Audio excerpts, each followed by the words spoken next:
عند التزامك بحميات الكيتونية والحميات قليلة النشويات فإحنا بكل بساطة عم نقطع تقريبا كل أنواع النشويات الموجودة من حولنا، ما عدا النشويات الموجودة بالخضار اللي بتصير من أحد أصدقائنا وبتعطي معظم الحجم الموجود في داخل حمياتنا.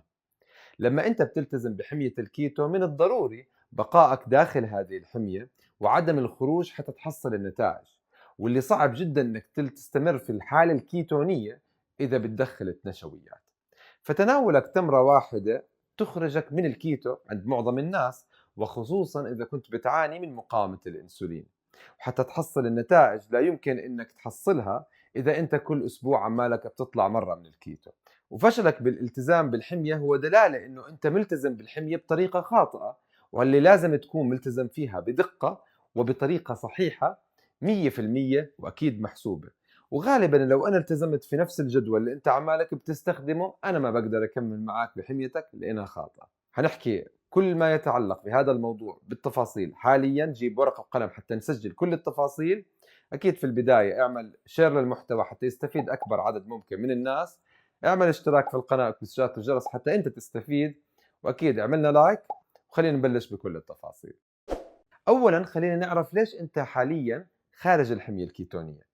ليش صار لك اسبوع او اسبوعين او 3 اشهر خارج الحميه رغم انك ميقن تماما ان صحتك عم تتدهور؟ هلا الناس بتاكل لاسباب مختلفه، فبعض الناس بتاكل بسبب الخروج من الاجهاد، عنده توتر في حياته واكله بخليه ينسى بشكل عام هذا التوتر والقلق اللي عنده. في ناس بتاكل لمجرد التسليه، فهي لكل ما تحس حالها ملوله لازم تاكل عشان تعبي الفراغ الموجودة في حياتها. فالمشكلة مش بالأكل وإنما ليش موجود عندك فراغ. في ناس بتاكل بشكل أساسي عشان عندها آلام جسدية أو نفسية وبدها تتعوض عن هذه الآلام بشعور السعادة اللي بيعطي الطعام. في ناس أكثر حظا وأكثر فهما بياكلوا عشان صحتهم، وفي ناس بياكلوا عشان الشعور بالمتعة. ويا محلاه لما يكون أكلك الصحي في شعور بالمتعة، في شعور بأنه الأكل لذيذ. انت عشان تلتزم بالكيتو لازم تخلي اكلك الصحي ممتع إلك، وعلاقتك النفسية فيه بتجيب لك السعادة. والفراغ الموجود المرتبط في الملل واللي انت بتاكل عشان الملل تعبي هذا الفراغ بنشاط يفيد صحتك مثل الرياضة او القراءة. فخلينا نرجع لأول لقمة بتتناولها لما خرجت انت من الكيتو، ونشوف نفسيا ليش أخذت هذه اللقمة. ممكن لأنك مليت من الكيتو ومليت من اللحم ومليت من الخضار وبدك نكهة جديدة تعطيك شعور بالسعادة.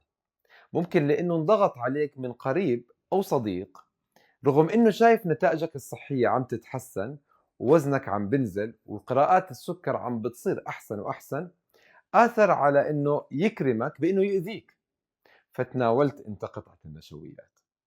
ممكن لأنه أنت حبيت ترجع تتذكر النكهة نفسها اللي كنت أنت متذكرها وبتاكلها زمان، وبتعيدك لذكريات لطعام كانت والدتك تطبخ لك إياه. بغض النظر عن السبب فأنت تناولت هذا الطعام. المشكلة مش إنك تناولته وإنما إنك ما قدرت تتوقف عن تناوله. إذا أنت حاليا عمالك بتاكل رز أو خبز أو عم تاكل حلويات وبتحضر هذا الفيديو، فبدي تعرف وتتذكر انه انت مع كل لقمه عم تتناولها حاليا انت عم بتحس بتأنيب الضمير، لانك عارف يقينا انه كل تعاستك بحياتك سببها هذا الطعام اللي بين ايديك. بدك تتذكر انه انت مع كل لقمه عمالك بتاكلها الان عم بتسبب لحالك امساك في الايام القادمه، ونفخه وغازات عم بتكره كل اللي حواليك فيك اذا انت ما قدرت تسيطر فيها على نفسك.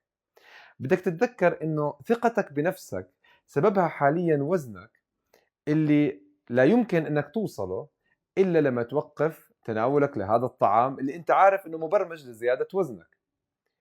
اذا انت عم بتفكر بطريقة بديلة تلتف فيها عن التزامك بالكيتو فانت خاطئ، لانه انت قد يكون سبب زيادتك في الوزن من الاساس زي عند معظم الناس هو مقاومة انسولين، ولا يمكن ان تنزول الوزن اذا ما عالجت مقاومة الانسولين.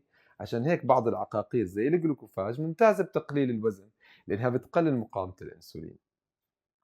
صديقي وعزيزي، إذا أنت عمالك بتاكل الطعام الآن لمجرد أنك بدك تشبع، فأنت من وقت ما تركت الكيتو ما شبعت. لا يمكن توصل للرضا إذا بتاكل النشويات.